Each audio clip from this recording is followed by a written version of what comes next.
principle. You need to have more people talking about it, more influential talking about it. Today, climate is now hitting us from various different angles. So you have to give it back to them the way you have been given what you've got. You can't leave the place worse off. I just want to ask a very straightforward question, which is, how do you actually implement the life agenda? How do you actually engage people to get them to partake? And then a sort of second part to that question, how does it fit into the bigger climate agenda that India is pushing? I think partly it was mentioned.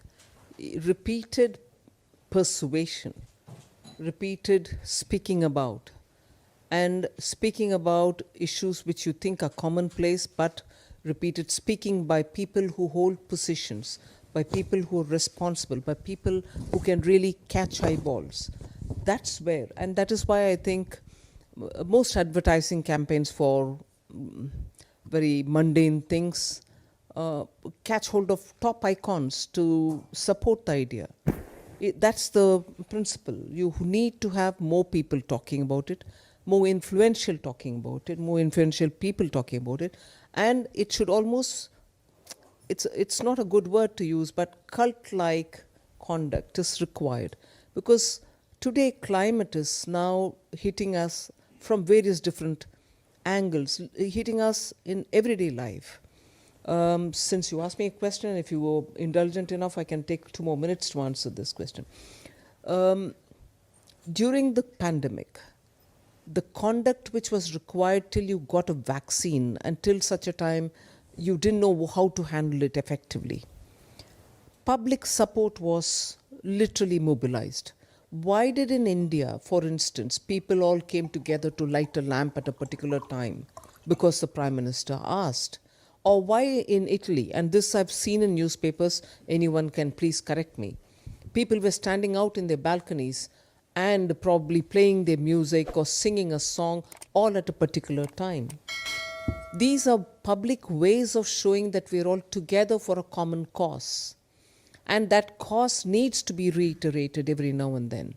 And when Prime Minister Modi is speaking about it, he's not talking off the cuff.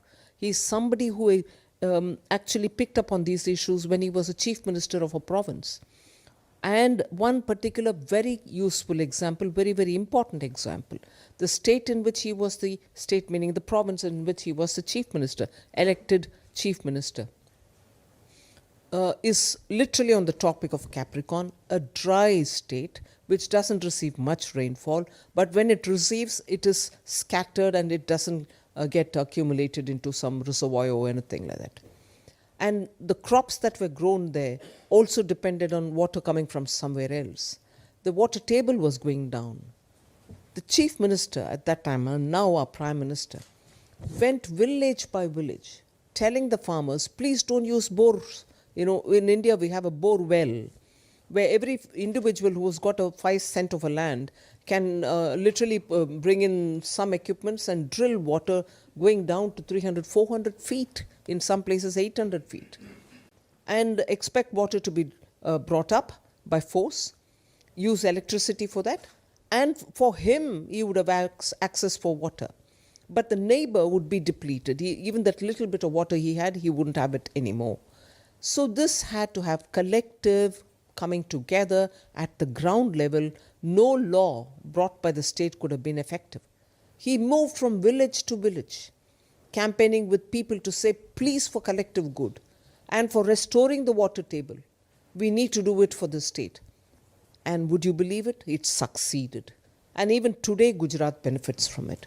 So this approach that the life mission that we're talking about, as opposed to the approach some governments would say, instruct people, ask them to follow, and therefore it will get implemented.